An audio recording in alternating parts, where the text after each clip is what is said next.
I'm Dr. Craig Escudé, the host of IDD Health Matters, a podcast where we talk about health, wellness, and health equity for people with intellectual and developmental disabilities. Hope you enjoy it.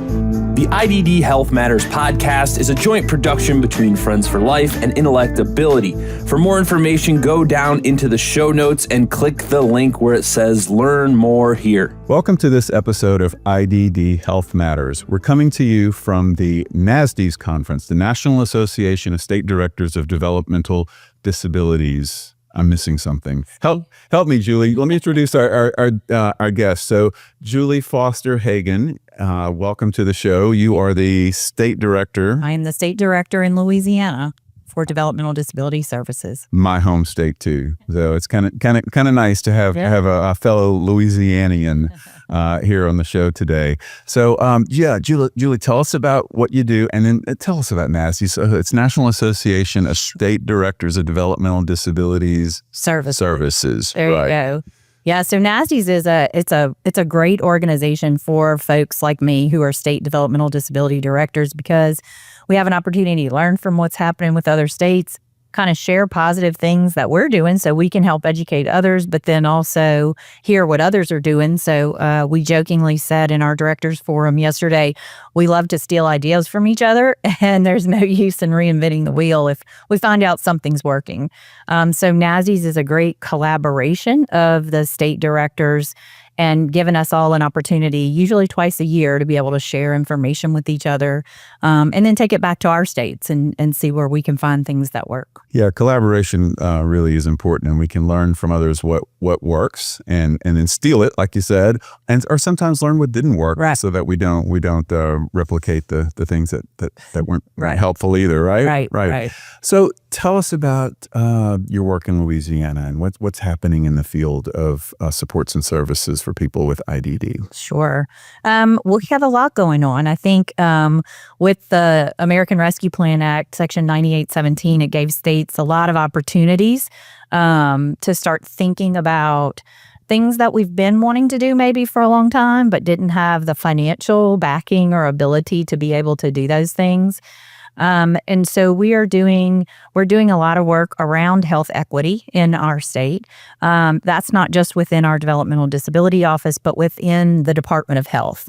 We have a health equity action teams in each of our offices. And we're really trying to start with data and looking at where we're missing provision of services. We do provide a lot of services for folks with developmental disabilities, but we know there's still pockets where we're missing, and whether that's geographic areas or other areas that we need to look at, being more transparent with our services there. We're also doing a lot of work around employment. When COVID came, we were kind of on a really nice path with folks with employment, and then we heard from people with disabilities. A lot of them lost their jobs during COVID. A lot of them couldn't work. And so we're now really trying to refocus our efforts through a whole redesign of our vocational services that we have available in our home and community-based waivers, and are excited. We just had approval you have to have money for rates to be able to implement those things. And so starting October 1st, we just received word that starting October 1st, we'll be able to do a really large redesign that'll help people move from those opportunities where they maybe worked in group employment to being able to actually support competitive integrated employment. Meaning employment in a regular job like anybody else, right? Correct. Yeah, that's correct. The ultimate goal. And that's really moving towards being really integrated and a community member, and not just someone who lives in the community, but actually being a part of that community. And that's the big goal of really what most of us do in this field, right? Yeah, absolutely. Yeah. Absolutely. You mentioned health equity, and I'm really curious about that. So tell me about what are some of the specific things that team is working on? Sure. So we actually develop an annual strategic plan. We're on our third year. We're developing our third year. And to be honest, our first year was really focused on data collection, as I mentioned. And I guess one of the things we did learn is that we're lacking a lot of data to be able to really help us know where are those gap areas, where are the things that we need to address. Yeah, that's something we talk about in the field in general, is there's really there needs to be more research and more data that drives decision making, and sometimes, there's definitely a lack, including in driving health data in this field too. Yeah, absolutely. Where we were able to have data, and they've mentioned during the conference several different populations, but we have done a lot of look at our birth to 3-year-old populations. And, it's critical that we get services in place as soon as possible. Right. Better outcomes the earlier you identify it and begin some sort of support or treatment. And in our Early Steps program in Louisiana, we're very proud that 50% age out at the same level as the peers, as their age-appropriate peers. Nice. And so that's something exciting. And so we've tried to really emphasize making sure that we've identified kids with the developmental delays, that people have an opportunity to know what programs are out there, whether you're Medicaid eligible or not. That's the exciting part about Early Steps, is that you do not have to be Medicaid eligible. And then we have also used that data to help us inform. We started about 3 years ago a TEFRA program, or a Katie Beckett program, where children who would not have otherwise been Medicaid eligible because of their parents' income, if they have a certain acuity level, whether that be hospital level of care, nursing home level of care, or institutional level of care, they are able to then qualify for Medicaid and get all of those essential medical necessity services through our EPSDT program. Yeah, that's invaluable for so many people, I'm sure. Yeah.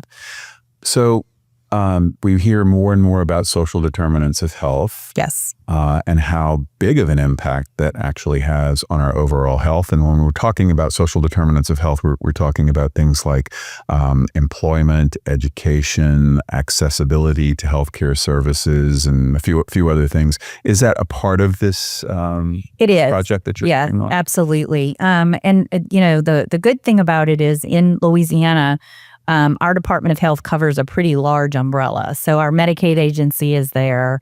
Our Office of Behavioral Health is there. Office of Aging and Adult Services are there. And even our Office of Public Health. And so each of our offices has a health equity action team for our office. But then it all comes back up to our LDH, our larger Louisiana Department of Health Equity Action Team. And so they have been able, to take a look at and use that data to inform, yes, some larger, whether that's social determinants of health or, physical health or behavioral health, in areas where we need to have some targeted efforts and some targeted areas of change. And with these multiple disciplines, or I guess areas coming together, I'm guessing that this is larger than just people with intellectual and developmental disabilities that you're looking at, right? Exactly. Yeah. And one of the things we're trying to promote is that while sometimes it is, people with intellectual and developmental disabilities maybe have unique challenges that need to be considered, they also should just be considered as a part of all of our general health, whether that be physical health or behavioral health. And we need to not necessarily have niche systems for them, but figure out how they can use the systems that are in place for all citizens. And that right there is one of the things to me that to me is why it's so important that we work to train healthcare providers so that they know how to meet the needs of people with intellectual and developmental disabilities. I wasn't trained. I didn't know. I had to learn a lot the hard way through my years, and that's really what I'm really passionate about is how can we improve education of all clinicians so that when anyone with a disability presents to any doctor's office or any hospital, that they can at least get a basic level of competent and compassionate health care. And part of the answer to that is training clinicians to be able to meet those needs. And we have a few initiatives we're doing there. We actually have something that we call Operation House Call in Louisiana. It's through our office's resource center is what we call it. And we have a registered nurse who's done it for a while, and they're in the medical school, LSU's medical school. And we offer my alma mater, by the way. We offer the program. I don't remember if it's, I don't remember what year residency. But what the program is that it's a resident who goes through our program. We have people with lived experience. So it might be a person with disability and or their family involved. And the resident actually does a house call. They get a lot of training. They get a lot of information beforehand, but then they do a house call. with that family, and the family gets to share their experiences and things that have happened to them when they've gone to doctors or in the medical field. And then after, we actually have an interview with them. And there's some very heartwarming stories of lessons learned from that resident that I know that they'll take with them, Yeah, I mean, that is hugely impactful to that resident. Now we just have to figure out how to get everybody to do it, right? Yeah, exactly. We also, through our American Rescue Plan Act dollars, are collaborating with some of our other colleges and universities.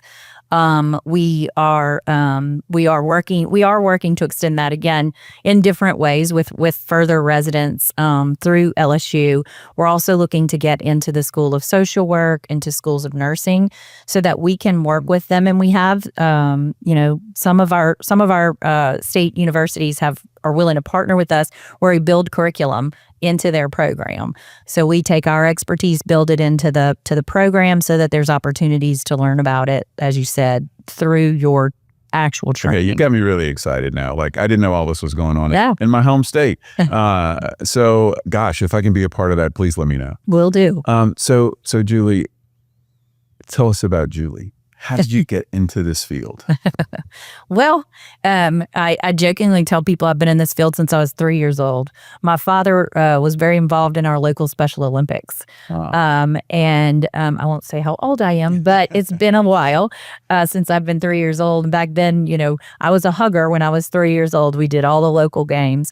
My mother then was part of developing our Tangipahoa Parish, ARC. She worked the ARC, right? The ARC. Back then it was ARC, yes. Yeah. The Tangipahoa ARC. And so I actually grew up after school going to see where they were just starting to do kind of vocational services and day habilitation services as part of TARC, they called it.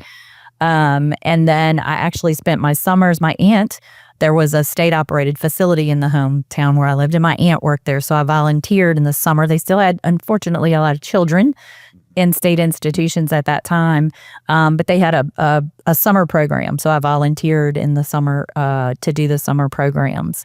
And then I actually began working for the state. My original degree is in speech pathology, so I'm still a licensed speech pathologist, and went to work. The state facility there in the town where I lived was under a Department of Justice settlement agreement. Like many had. Yeah, so they were, and therapy services was part of it. And so they hired on as a speech pathologist, and then sort of worked my way up to being over therapy services. I tell people therapy service, I was super excited. We were actually the first one to come into compliance with Department of Justice. So they said, congratulations, Julie, you did such a good job. Now let's come help on the abuse neglect side. And I said, I don't know anything about that. And they said, you'll learn. So I moved through there, and then have been with the state of Louisiana for almost 28 years now. Wow, what a story. Yeah. That's one of the reasons we're doing this podcast, really, is to help people see, first of all, understand this field. Because if you're not a part of it, like I wasn't, you don't know anything about it at all. Mm-hmm. But secondly, to see it as a viable career opportunity, or viable, career option for people. And there are just so many opportunities, right. I guess, and ways to work in support of people who need support. And you know what? We all need support at some time in our lives in one way or another.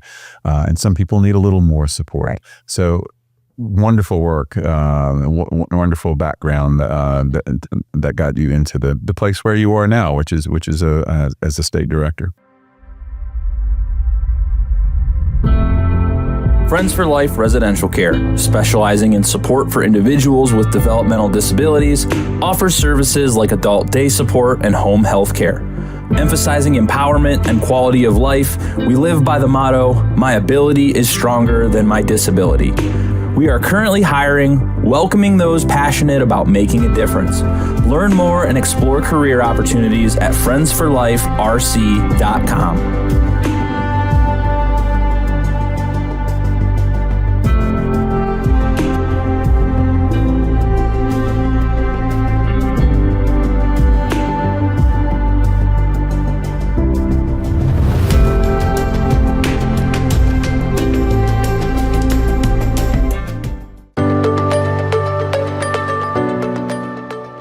I'm Dr. Craig Escudé, President of Intellectability.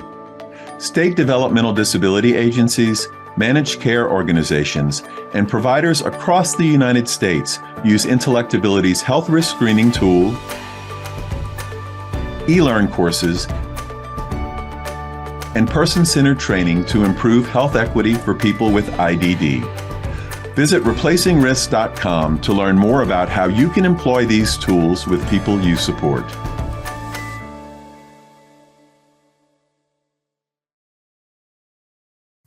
So one of the things I like to do, Julie, is something I call 3 in 3. Okay. It's 3 things in 3 minutes, 3 tips, 3 words of wisdom, 3 things that you think are important to improve the world of supports and services or health and wellness for people with intellectual and developmental disabilities. And I'm not going to hold you to the 3 minutes.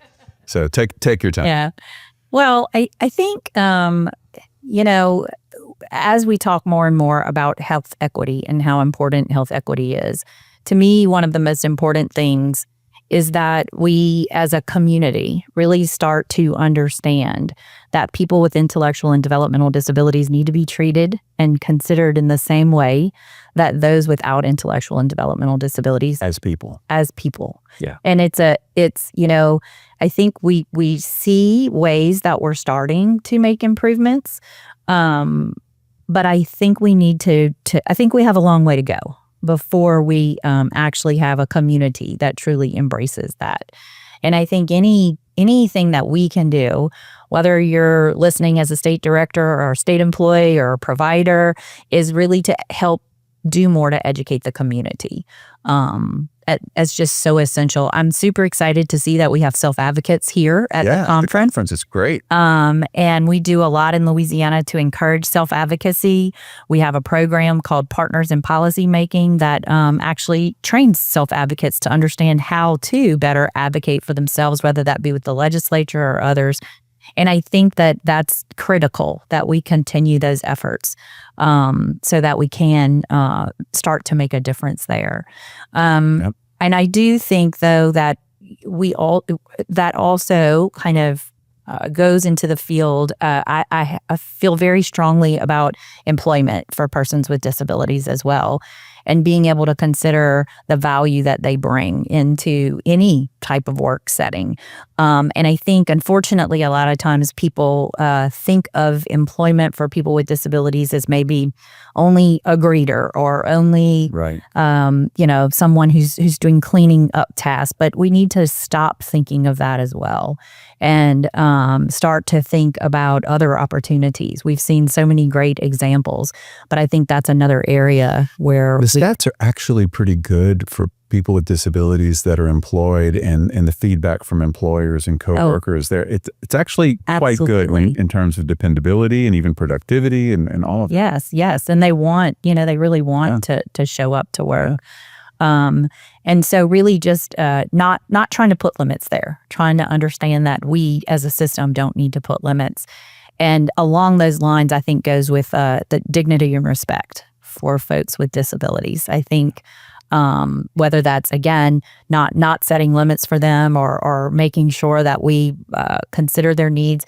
But oftentimes, and even some of our recent regulations talk a lot about health and safety. And health and safety is important. I don't negate that we need to make sure people are healthy and safe, first and foremost. But sometimes when that's all we talk about, we forget the dignity of respect. We forget that they should be able to have informed choice and understand. And so I think that's really important that we think about. That goes right to person-centeredness, person-centered thinking, person-centered decision-making. And yes, we need to help support people in things that are important for them and for their lives, like health and safety. But we need to also include things that are important to that person. Absolutely. To live a life that they want to live. Yeah. Those are excellent things, Julie. Look, thank you so much for taking the time to talk with me today, but most importantly for the amazing work that you've done in this field. Well, thank you. Thank you for the opportunity.